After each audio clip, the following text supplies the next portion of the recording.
मैं कुलदीप यादव आज आपको कक्षा 10 के एक बहुत ही महत्वपूर्ण चैप्टर जैव प्रक्रम को, जो कि जीव विज्ञान का भाग है, उसको आज आपको पढ़ाऊंगा। ठीक, तो आज ये आपका पहला लेक्चर है और आगे ऐसे हर दिन जो है आपके लिए लेक्चर आते रहेंगे जीव विज्ञान के इस चैप्टर से जुड़े, और आपकी किताब में जितने भी चैप्टर हैं बायोलॉजी से जुड़े हुए, जीव विज्ञान से जुड़े हुए, उसको हम यहीं पे कवर करेंगे। ठीक, आइए अब हम शुरू करते हैं आज जैव प्रक्रम का पहला लेक्चर। ठीक, सबसे पहले हम ये जानते हैं ये जैव प्रक्रम होता क्या है, क्यों इसको हमारे इस किताब में इसको हम लोगों ने ऐड करवाया है। देखते हैं यहाँ पे जैव प्रक्रम क्या है। यहाँ पे दो शब्द है, आप देखिए, एक है जैव, दूसरा है प्रक्रम।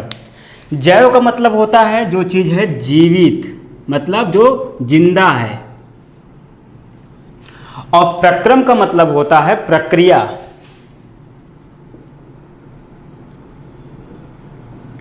ठीक, तो यहां जैव प्रक्रम, इसका अर्थ है सजीवों में होने वाली प्रक्रियाओं को ही हम क्या कहते हैं, जैव प्रक्रम कहते हैं। ठीक, सजीवों में होने वाली प्रक्रिया को ही हम क्या कहते हैं, जैव प्रक्रम कहते हैं।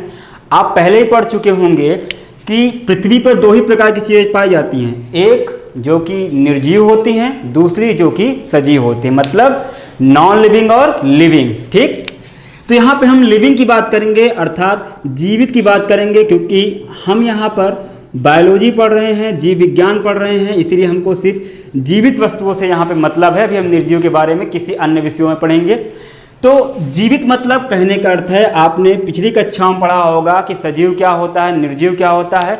उसी में से है सजीव जितने भी पाए जाते हैं पृथ्वी पर, उनमें कुछ ऐसी प्रक्रियाएं होती हैं जो उन्हें कार्य करने और जिंदा रहने के लिए आवश्यक होती हैं। मतलब अगर हम इसको पूरी एक परिभाषा दें, देखते हैं, मैं इसको हटा रहा हूं। अगर हमसे कोई पूछे एक लाइन में कि यहाँ जैव प्रक्रम की परिभाषा क्या होती है, क्या समझे इसको, हम कैसे किसी को बताएं कि जैव प्रक्रम क्या होता है। कोई अगर आपसे पूछ रहा है कि जैव प्रक्रम क्या होता है जो आपकी किताब में है, तो हम उसको कैसे बताएंगे। तो देखिए, जैव प्रक्रम की परिभाषा क्या होगी, सजीवों में, सजीव मतलब यहाँ पे जो जीवित हैं, सजीवों में होने वाली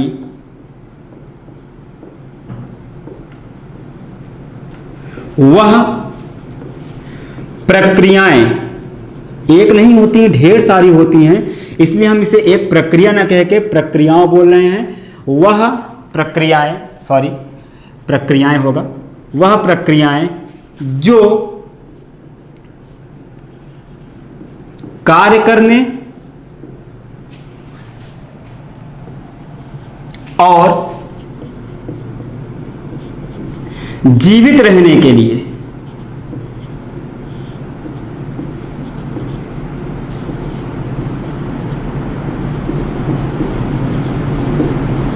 आवश्यक होती हैं,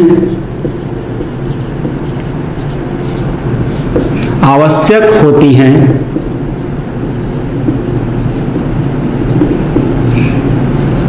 जैव प्रक्रम कहलाती हैं।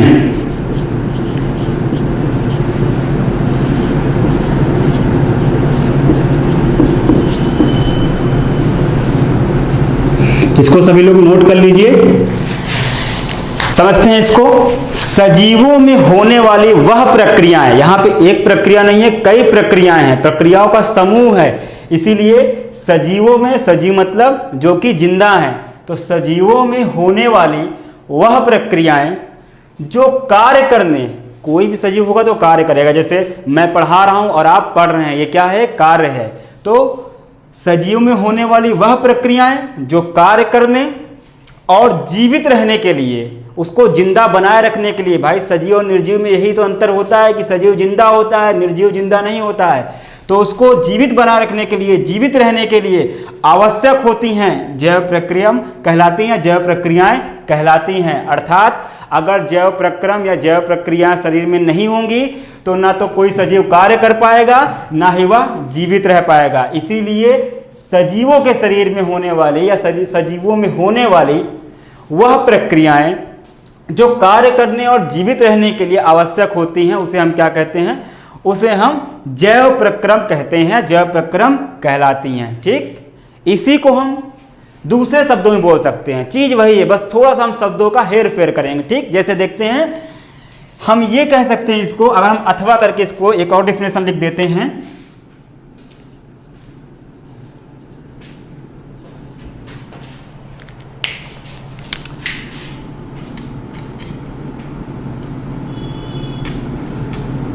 प्रक्रियाओं का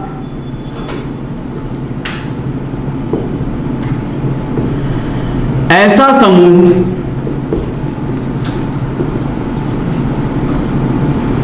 जो सजीवों में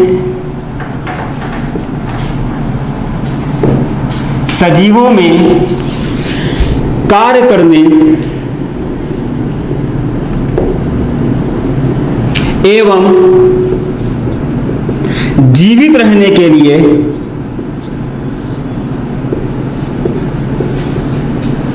रहने के लिए उत्तरदायी है,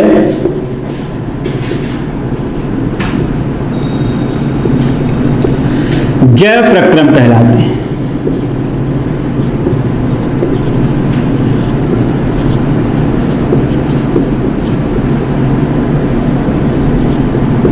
ठीक, इसी बात को हम थोड़ा दूसरे शब्दों में बताते हैं कि प्रक्रियाओं का ऐसा समूह, क्योंकि मैंने पहले बताया आप लोगों को एक प्रक्रिया न होकर के कई प्रक्रियाएं हैं, तो प्रक्रियाओं का ऐसा समूह जो सजीवों में कार्य करने एवं जीवित रहने के लिए उत्तरदायी है। उत्तरदायी मतलब इसी की वजह से क्या होते हैं, जीवित रहते हैं और कार्य होता है, जैव प्रक्रम कहलाते हैं। तो ये दोनों डिफिनेशन है, दोनों परिभाषाएं हैं, आप दोनों में से चाहे जो बताएंगे दोनों सही है, एकदम सरल रूप में है, एक दो लाइन की परिभाषा मैंने छोटे में लिखा हुआ है, आप इसको याद कर लीजिए, समझ लीजिए।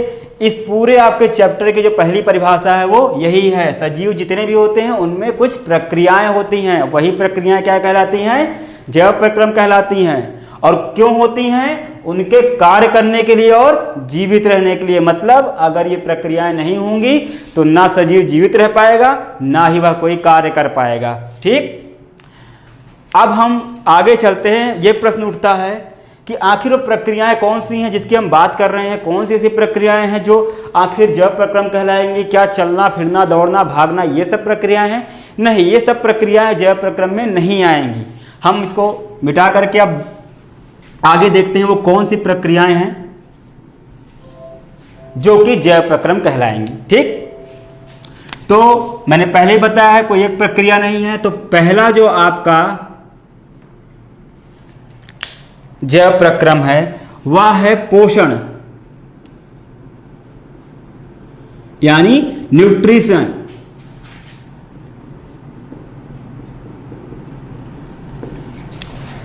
दूसरी जो प्रक्रिया है वो है श्वसन, यानी रेस्पिरेशन।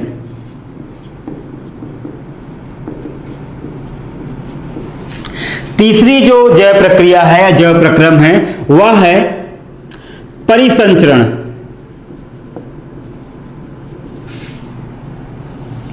ट्रांसपोर्टेशन।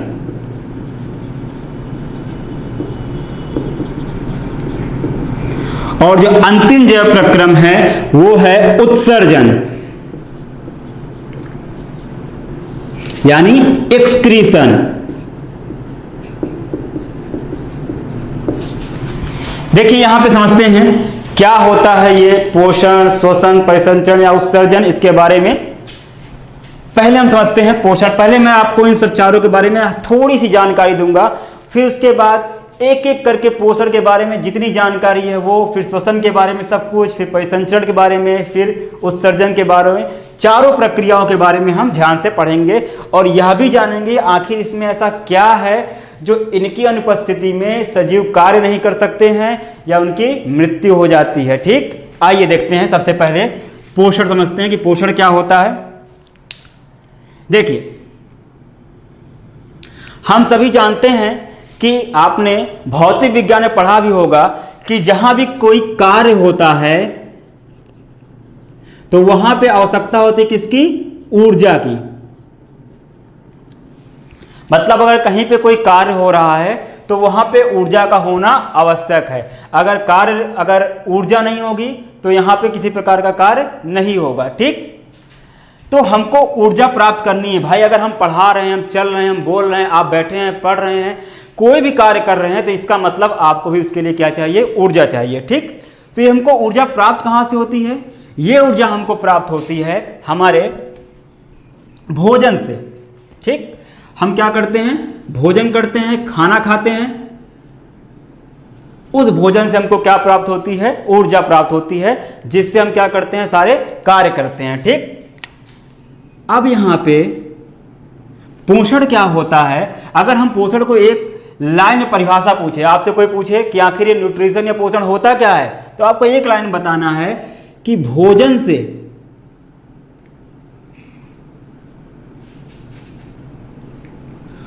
पोषक तत्व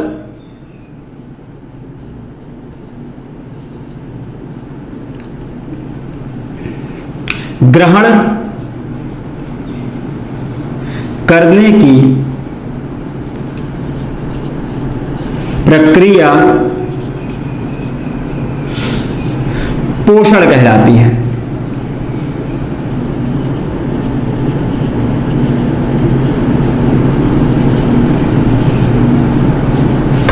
ठीक, हम यहां पे एक एक करके समझेंगे। पहले थोड़ा सा पोषण के बारे में समझ लेते हैं, फिर हम आगे श्वसन, परिसंचय, उत्सर्जन सब के बारे में धीरे धीरे समझेंगे, बहुत ही डिटेल में समझेंगे, विस्तृत रूप से समझेंगे, आप इसकी चिंता ना करिए। यहाँ पे भोजन हम जानते हैं कि हमको कार्य करने के लिए ऊर्जा की आवश्यकता होती है, तो हम क्या करते हैं, उस ऊर्जा को प्राप्त करने के लिए भोजन करते हैं। ठीक, और भोजन जो भी आप कुछ भी खा रहे हैं, दाल खा रहे हैं, चावल खा रहे हैं, रोटी खा रहे हैं, सब्जी खा रहे हैं, कुछ भी खाएंगे, उस भोजन से हमको प्राप्त होते हैं कुछ पोषक तत्व। यहां पे इस बात को याद रखिए, पोषक तत्व क्या होते हैं, अभी मैं आपको बताता हूं। भोजन से क्या प्राप्त होते हैं, पोषक तत्व, और उसी भोजन से इस पोषक तत्व को ग्रहण कर लेने की, हम भोजन से पोषक तत्व को ग्रहण कर लेते हैं, तो इसी प्रक्रिया को क्या कहते हैं, हम पोषण कहते हैं। ठीक, यहां पे प्रश्न ये उठता है कि पोषक तत्व क्या होता है, जिसका हमने यहाँ पे जिक्र किया है कि भाई पोषक तत्व क्या है, जो भोजन पाया जा रहा है, जिसको हम ग्रहण कर ले रहे हैं। ठीक, तो देखिए मैं यहां समझा रहा हूं, आपको दिख रहा है, जो पोषक तत्व होते हैं, आप कुछ भी खाइए, आप दाल खा रहे हैं, आप चावल खा रहे हैं, आप रोटी खा रहे हैं, आप चिकन खा रहे हैं, आप मीट खा रहे हैं, कुछ भी खा रहे हैं, आप कुछ भी खा लीजिए, आपको उसमें से जो चीजें प्राप्त होंगी वो होंगी, पहला कार्बोहाइड्रेट,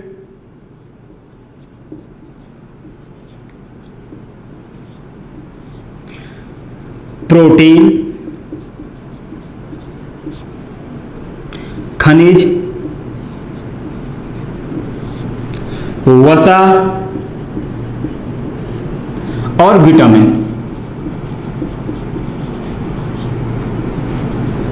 ठीक, मतलब आप चाहे जो खाएंगे, दाल चावल रोटी सब्जी, उसमें से आपको यही पोषक तत्व मिलते हैं, जो कार्बोहाइड्रेट हो गए, प्रोटीन हो गए, खनिज हो गए, वसा हो गए, विटामिन, ये सभी क्या कहलाते हैं, इन सभी को हम क्या कहते हैं, पोषक तत्व कहते हैं। मिला करके हमारे भोजन में क्या होते हैं, ये सारे पोषक तत्व मौजूद होते हैं, और जब इसी पोषक तत्व को हमारा शरीर ग्रहण कर लेता है, तो इसी प्रक्रिया को हम क्या कहते हैं, पोषण कहते हैं। ठीक, याद रखिएगा एक बात को, यहाँ कार्बोहाइड्रेट, प्रोटीन, खनिज, वसा, विटामिन आपको सब एक ही खाने में नहीं मिल जाएगा।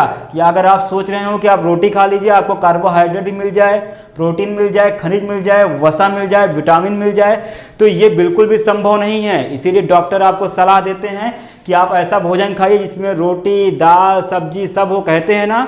इसका कारण क्या है, अलग अलग भोजन में अलग अलग क्या पाए जाते हैं, पोषक तत्व पाए जाते हैं। तो जब आप विभिन्न प्रकार का भोजन करेंगे तो आपके शरीर को विभिन्न प्रकार के पोषक तत्व प्राप्त हो जाएंगे। ठीक, तो पोषण क्या होता है, भोजन से पोषक तत्व ग्रहण करने की प्रक्रिया को क्या कहते हैं, हम पोषण कहते हैं। और ये पोषक तत्व क्या होते हैं, ये पोषक तत्व कार्बोहाइड्रेट, प्रोटीन, खनिज, वसा तथा विटामिन होते हैं, जो कि अलग अलग भोज्य पदार्थों में हमको मिलते हैं। इन्हीं को भोजन से जब हम प्राप्त कर लेते हैं तो प्रक्रिया क्या कहलाती है, पोषण कहलाती है।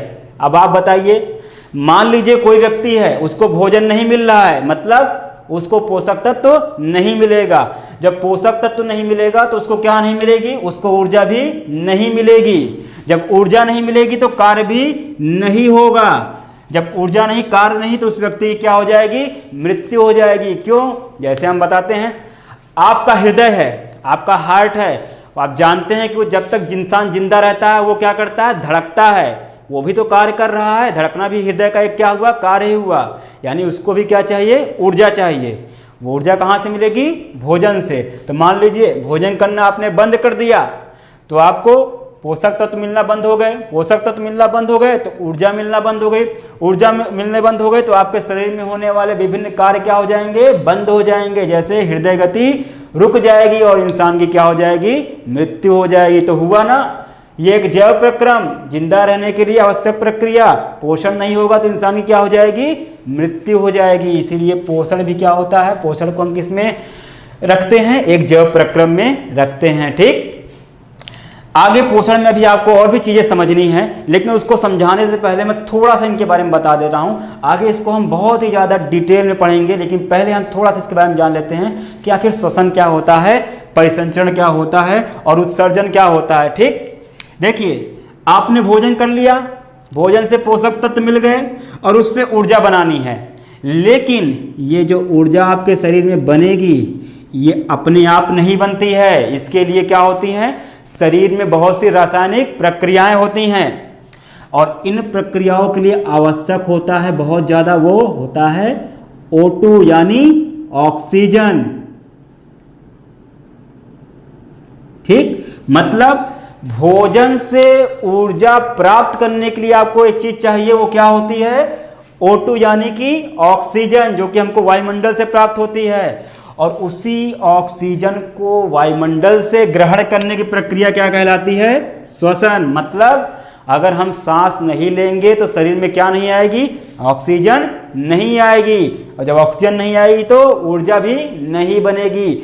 ऊर्जा बनने के लिए भोजन के साथ साथ ऑक्सीजन का मिलना आवश्यक है। इसीलिए पोषण भी जितना जरूरी है उतना ही जरूरी क्या है, श्वसन भी है, क्योंकि श्वसन नहीं होगा तो ऑक्सीजन शरीर के अंदर नहीं आएगी। ठीक, तो इसका मतलब अगर श्वसन नहीं होगा तो व्यक्ति की क्या हो जाएगी, मृत्यु हो जाएगी। इसीलिए श्वसन भी क्या है, जैव प्रक्रम ही है। इसलिए हमने इसको इस जैव प्रक्रम में इंक्लूड किया हुआ है।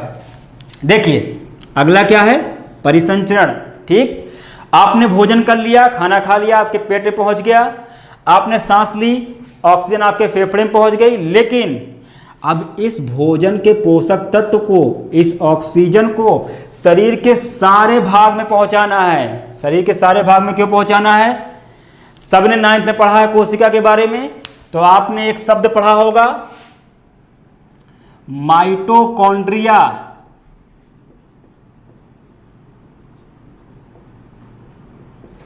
माइटोकॉन्ड्रिया क्या होता है, सभी को पता है, इसको हम कोशिका का विद्युत घर कहते हैं या power house of the cell क्यों कहते हैं, क्योंकि माइटोकॉन्ड्रिया के अंदर ही क्या बनती है, ऊर्जा बनती है। ठीक, और ऊर्जा कैसे बनेगी, जब शरीर में क्या जाएगा, पोषक तत्व और ऑक्सीजन। मतलब शरीर में जो हम कुछ खाएंगे या सांस लेंगे तो पोषक तत्व और ऑक्सीजन कहाँ जाएंगे, माइटोकॉन्ड्रिया के अंदर। माइटोकॉन्ड्रिया कहाँ होता है, प्रत्येक कोशिका में। तो अब देखिए क्वेश्चन ये उठता है कि आखिर इन सबको लेकर हर कोशिका तक जाएगा कौन, भाई कोई ना कोई चीज तो चाहिए। कोई शरीर में गाड़ियां थोड़ी ना चल रही हैं कि कोई ट्रेन चल रही है पूरी ऑक्सीजन को और फूड को अपने ऊपर लाद लेगी और पहुंचा देगी हर एक कोशिका तक, ऐसा नहीं हो सकता। तो होता क्या है, इस पोषक तत्व को और ऑक्सीजन को हर एक कोशिका के माइटोकॉन्ड्रिया तक पहुंचाना है। और ये कार्य कैसे होगा, ये कार्य होगा एक विशेष प्रक्रिया से, जिसको हम क्या कहते हैं, परिसंचरण। तो मान लीजिए परिसंचरण अगर नहीं होगा तो ऑक्सीजन और पोषक तत्व आपकी कोशिकाओं तक नहीं पहुंचेंगे, और जब ऑक्सीजन और पोषक तत्व कोशिकाओं तक नहीं पहुंचेंगे तो ऊर्जा नहीं बनेगी। इसीलिए परिसंचरण भी क्या है, एक बहुत ही आवश्यक प्रक्रिया है। ठीक, आगे देखते हैं उत्सर्जन के बारे में। उत्सर्जन क्या होता है, जैसे मान लेते हैं हम घर में क्या करते हैं, खाना बनाते हैं। आज हम खाना बनाते हैं तो होता क्या है कि सब्जी के छिलके हो गए, पैकेट हो गए, ऐसे बहुत सी चीज़ें होती हैं जो आपके उस खाना बनाने में यूज़ नहीं होती है, तो उसे आप क्या करते हैं, उठा करके बाहर फेंक देते हैं घर से, घर में रखते नहीं है ना। अगर घर में रखेंगे तो क्या होगा, बीमारियां फैलेंगी, आप बीमार हो जाएंगे, आपकी मृत्यु भी हो सकती है। नहीं, ऐसा नहीं होगा, मजाक कर रहा था। देखिए, जहां भी कहीं कुछ ऐसे पदार्थ होते हैं जो कि हमारे किसी काम के नहीं होते हैं, तो हम उसे क्या करते हैं, बाहर फेंक देते हैं। तो शरीर में भी क्या होगा, जब इतनी प्रक्रियाएं होती हैं तो कुछ ऐसे तत्व बनते हैं जो किसी काम के नहीं हैं, तो हम क्या करते हैं, उसको शरीर से क्या करेंगे, बाहर फेंक देंगे, शरीर से क्या करेंगे, बाहर निकाल देंगे।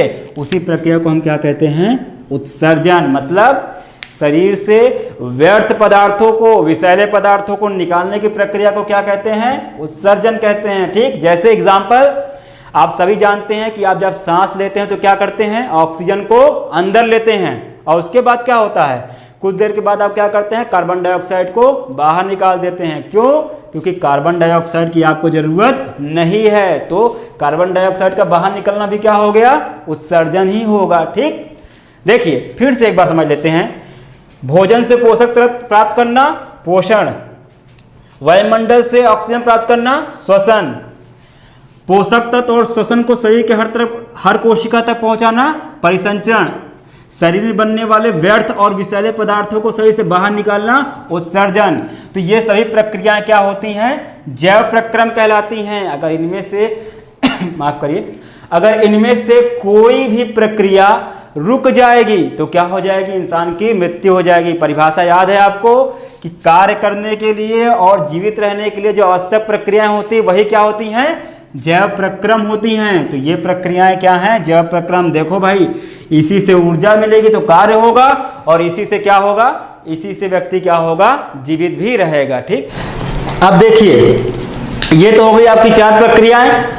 देखिए ये जो जैव प्रक्रम है, आप अपनी किताब एनसीईआरटी खोल कर देखेंगे तो जैव प्रक्रम क्या है, वो एक यूनिट है, एक अध्याय है। उसके अंदर सब यूनिट हैं, उसके अंदर और भी जो आपको अध्याय देखने को मिलेंगे, पोषण, श्वसन, परिसंचरण, उत्सर्जन के बारे में। तो यहाँ सभी को क्लियर है ना कि ये क्या है, ये सभी जैव प्रक्रियाएं हैं। अब हम क्या करेंगे, एक एक करके इन प्रक्रियाओं के बारे में डिटेल में पढ़ना शुरू करेंगे। ठीक, तो सबसे पहला क्या है, पोषण। परिभाषा आपको याद होनी चाहिए। भोजन से पोषक तत्व ग्रहण करने की प्रक्रिया को हम क्या कहते हैं, पोषण कहते हैं। और पोषक तत्व क्या होते हैं, कार्बोहाइड्रेट, प्रोटीन, खनिज, वसा, विटामिन, ये सब क्या होते हैं, ये सारे के सारे हमारे होते हैं पोषक तत्व। देखिए एक क्वेश्चन और आपके मन में आ सकता है कि आखिर ये कार्बोहाइड्रेट, प्रोटीन, खनिज, वसा, विटामिन है क्या चीज़, किस चीज़ से मिलकर के बने हैं। तो आपने रसायन विज्ञान में पढ़ा होगा, जब एक से अधिक तत्व मिलकर के किसी चीज का निर्माण करते हैं उसको हम क्या कहते हैं, यौगिक कहते हैं ना, कंपाउंड। तो ये भी क्या है, ये भी रासायनिक यौगिक ही हैं। कार्बोहाइड्रेट, प्रोटीन, खनिज, वसा, विटामिन यौगिक हैं। कैसे, यहाँ पे देखिए कार्बोहाइड्रेट, इसमें क्या है, कार्बन है, हाइड्रोजन है, ऑक्सीजन है। वो क्या है, ये सभी के सभी रासायनिक बंधों से जुड़कर के एक संरचना बना रहे हैं, इसी को हमने क्या कह दिया, कार्बोहाइड्रेट है। तो एक बात समझ लीजिए, ऐसे ही बस ये है कि कार्बोहाइड्रेट, प्रोटीन, खनिज, वसा, विटामिन, ये सारी की सारी चीज़ें क्या होती हैं, ये वास्तव में एक रासायनिक यौगिक होते हैं। आपने केमिस्ट्री में पढ़ा है, एक से अधिक तत्व मिलकर के क्या बनाते हैं, रासायनिक यौगिक बनाते हैं। तो ये पोषक तत्व वास्तव में क्या होते हैं, रासायनिक यौगिक ही होते हैं। ठीक, अब देखिए, अब हम चलते हैं पोषक तत्व के, अब हम चलते हैं पोषण के बारे में थोड़ा और डिटेल चलते हैं। ठीक, मैं इन सबको मिटा रहा हूं। ठीक,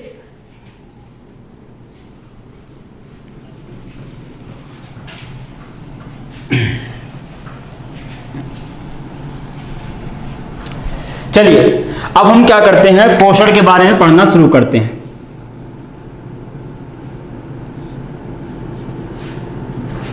कि पोषण क्या होता है, वही परिभाषा, कोई अंतर नहीं है कि भोजन से पोषक तत्वों को ग्रहण करने की प्रक्रिया क्या कहलाती है, पोषण कहलाती है। एक लाइन की सिंपल सी परिभाषा है, समझ लेना है आपको।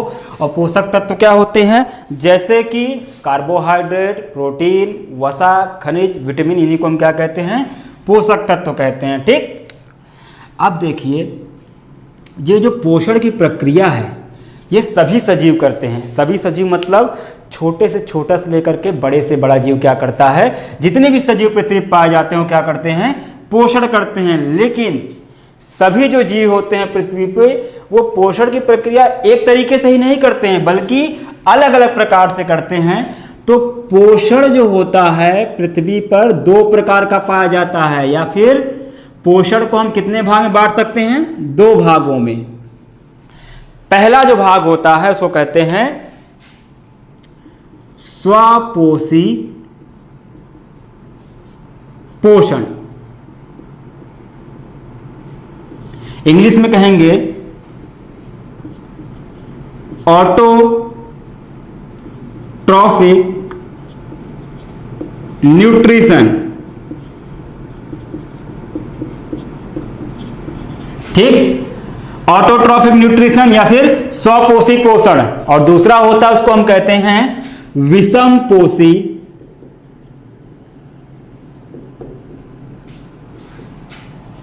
पोषण, इंग्लिश में कहेंगे हेट्रोट्रॉफिक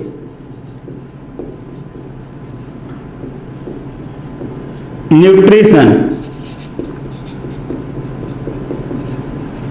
ठीक, तो पृथ्वी पर कितने प्रकार का पोषण पाया जाता है? 2 प्रकार का, स्वपोषी पोषण और विषम पोषी पोषण। ठीक, तो अभी हमको क्या करना है, एक एक करके, एक साथ नहीं, पहले हम स्वपोषी पोषण को समझ लेंगे, फिर हम क्या करेंगे, विषम पोषी पोषण की तरफ क्या करेंगे, बढ़ेंगे। लेकिन फिर भी थोड़ी सी आपको दिमाग में जानकारी दे दूंगा कि आखिर स्वपोषी पोषण और विषम पोषी पोषण अलग कैसे हैं एक दूसरे से।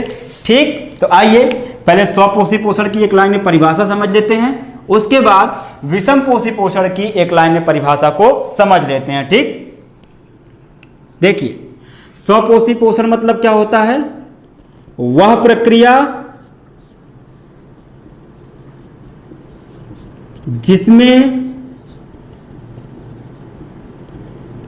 सजीव सरल अकार्बनिक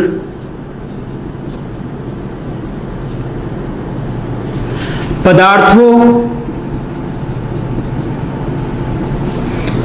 की सहायता से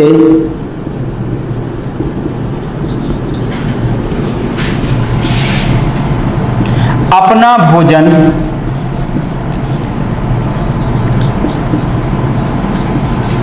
स्वयं बनाते हैं,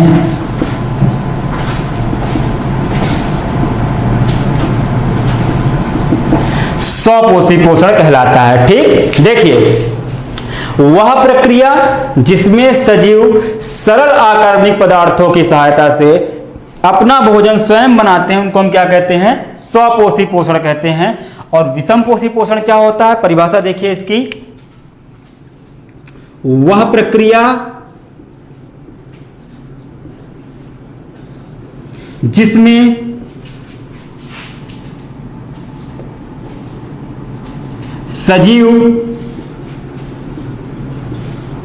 पोषण के लिए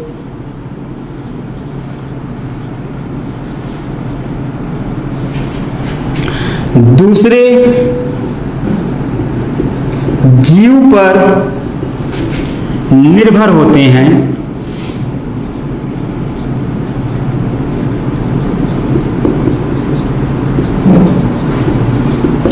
विषम पोषी पोषण कहलाता है। ठीक, देखिए समझ लेते हैं इसको। स्वपोषी पोषण वह प्रक्रिया जिसमें सजीव सरल अकार्बनिक पदार्थों की सहायता से अपना भोजन स्वयं बनाते हैं। और विषम पोषी पोषण मतलब वह प्रक्रिया जिसमें सजीव पोषण के लिए दूसरे जीव पर निर्भर होते हैं। मैं आपको एक एग्जांपल देता हूं, एक उदाहरण देता हूं। देखिए मान लीजिए आप किचन में गए और आपने क्या किया, किचन में देखा ढेर सारी सब्जियां रखी है, आपने एक सब्जी उठाई, प्याज लिया, टमाटर लिया और नहीं क्या किया, गैस जला करके एक पूरी सब्जी बना के तैयार कर दी, रोटी बना ली और अपना खाना खा लिया। ठीक, तो आप क्या हुए? स्वपोषी। ऐसा होता नहीं, मैं सिर्फ एग्जांपल दे रहा हूं। मतलब अपने आपने क्या किया, अपना भोजन बना लिया। दूसरा क्या है, आप किचन के बाहर बैठे हैं, मम्मी खाना बना रही हैं, मम्मी खाना बन गया, ठीक है लाइए हम खाएंगे। तो इस प्रक्रिया में क्या है, आप अपनी मम्मी के ऊपर क्या है, डिपेंड हैं। खुद से बना रहे हैं तो स्वपोषी, दूसरे के ऊपर डिपेंड है तो विषम पोषी। ठीक, अब देखिए ऐसा नहीं है कि आप खाना अगर खुद से बना लेंगे इसका मतलब ये नहीं है कि आप स्वपोषी हो गए, वो तो मैं सिर्फ आपको समझाने के लिए बता रहा था। असल में होता क्या है यहाँ पे स्वपोषी पोषण में, देखिए जैसे आपने देखे होंगे हरे पौधे, ठीक, हरे पौधे क्या करते हैं, स्वपोषी पोषण करते हैं। कैसे करते हैं, देखिए यहाँ पे एक वर्ड है सरल अकार्बनिक पदार्थ। सरल अकार्बनिक पदार्थ जैसे कार्बन डाइऑक्साइड, जल, सूर्य का प्रकाश, ये सारी चीजें क्या होती हैं, एक सरल पदार्थ होते हैं जो वायुमंडल में बहुत ही सरलता से क्या हो जाते हैं, प्राप्त हो जाते हैं। देखिए कैसे बनेगा स्वपोषी पोषण को पहले हम समझते हैं थोड़ा ध्यान से।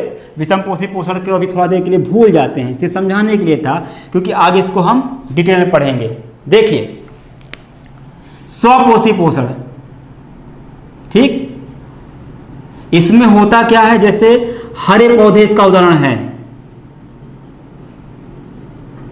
ठीक। हरे पौधे क्या करेंगे, ये देखिए, ये सरल अकार्बनिक तत्व जैसे कार्बन डाइऑक्साइड CO2 कहते हैं, H2O जिसको जल कहते हैं, सूर्य का प्रकाश,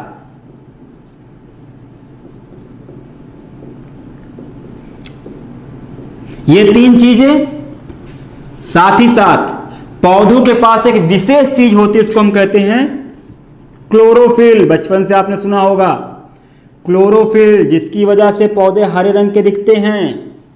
तो CO2, H2O मतलब कार्बन डाइऑक्साइड, जल, सूर्य का प्रकाश और क्लोरोफिल, इसकी मदद से क्या बन जाता है, पौधा क्या बनाता है, भोजन बनाता है, स्वयं से बनाता है। और ये जो प्रक्रिया है, मतलब कार्बन डाइऑक्साइड, जल, सूर्य का प्रकाश और क्लोरोफिल की सहायता से भोजन बनाना, इसको हम एक नाम देते हैं। क्या नाम देते हैं, आपने बचपन से पढ़ा होगा, प्रकाश संश्लेषण।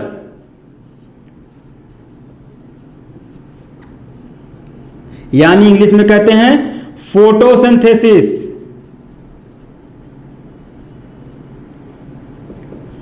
फोटो मतलब प्रकाश, सिंथेसिस मतलब किसी चीज का बनना। तो सूर्य के प्रकाश की सहायता से कुछ बनाना, तो सूर्य के प्रकाश की सहायता से क्या बन रहा है, भोजन बन रहा है, ठीक।